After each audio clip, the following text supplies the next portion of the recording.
I'm Alex from Redbeard Sailing, and today we're going to show you how to install an XCAT Mast Float onto a not XCAT.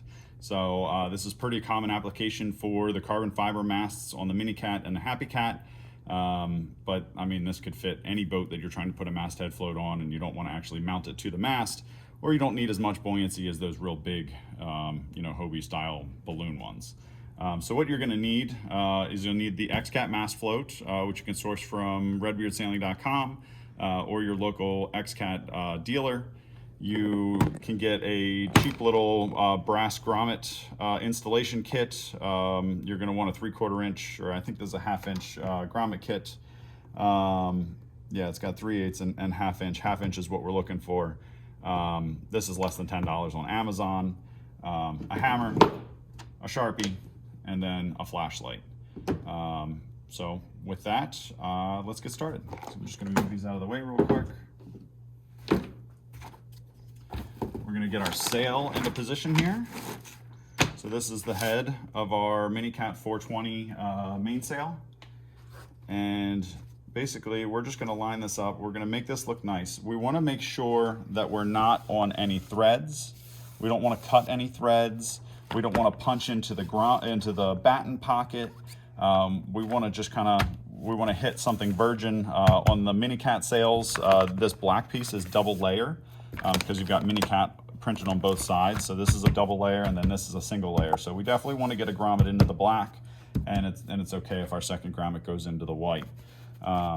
You don't want to necessarily interfere with the luff. You want to make sure that you're leaving enough room for the luff. This is definitely enough room. You want to stay near the head, but the closer to the luff is better. You don't want to be hanging off the back like this or be at an angle or anything. I guess in theory, if you had like a laser or something and you wanted to install it like this, you could, and this would be a good way to give some mast buoyancy on a pin top sail. But for these purposes, I think it looks quite nice like this. I'm going to grab my flashlight here, and I'm going to just look down into these holes, and I'm going to make sure, so I can see down into these holes. You're not going to be able to see it on the camera, but I just want to look down and I can see just naked fabric and naked fabric. So that looks good right there. And I'm just going to make sure again that this is nice and even across, just eyeballing it. It doesn't have to be a scientific experiment here. This is simple stuff. I'm going to take my Sharpie, take the lid off. I'm going to put pressure on the mast float so that it doesn't move. It's in the position that I want. I'm going to just jam this down here until I know that it makes contact. And then I'm going to jam this down here until I know that it makes contact. And then we can just pull this off. And we've got a little dot right here.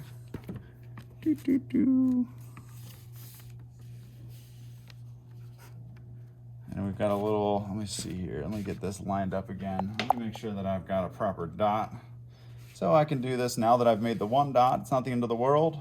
So that's right down there in the center. That's nice and even. Let's make this as nice as I can get it. Where did my little Sharpie go?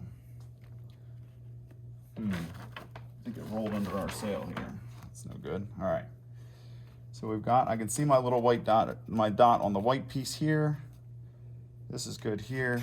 I'm going to just jam this down here and make sure that I'm actually getting a dot there. Yeah, I think, can you see it? Yeah, I can see it. It's right here. It's really hard to see. Let me get a light on it so that you can kind of see. But there's a dot right there. I think it was there before and my eyes were just deceiving me.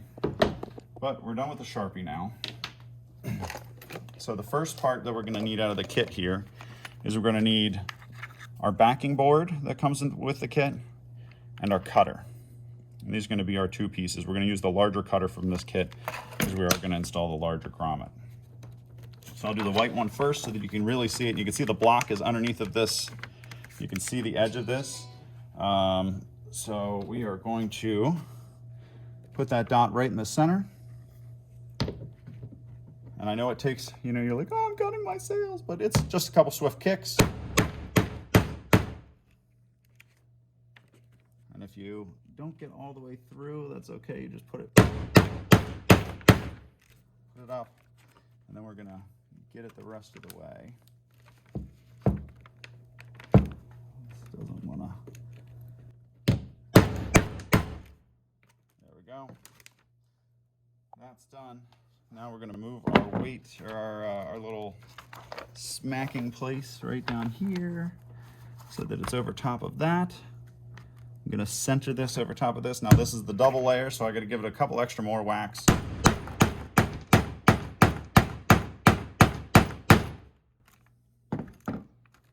we're all the way through. Now what you can do is if you've got like this little hanger here, I'm gonna grab a razor blade real quick.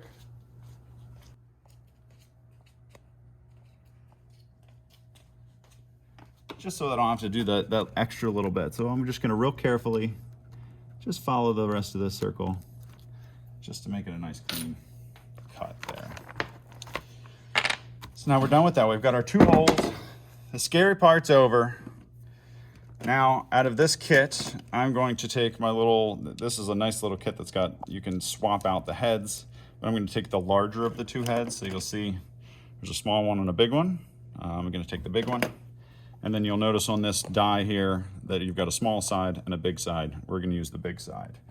We're gonna use these pieces here.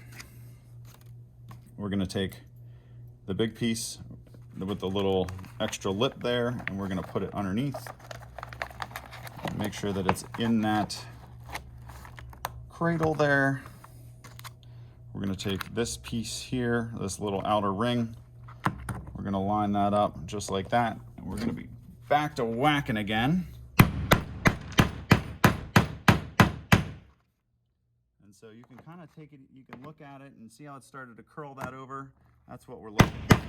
So we want this to be curled over. You don't want to wail on it too hard, so that is just about perfect. We don't want this outer piece to start to flare up, but we do want to whack that down a bit.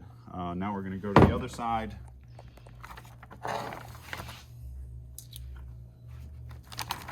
Here. Make sure that that's in there. This piece goes right over top. Get my hammer.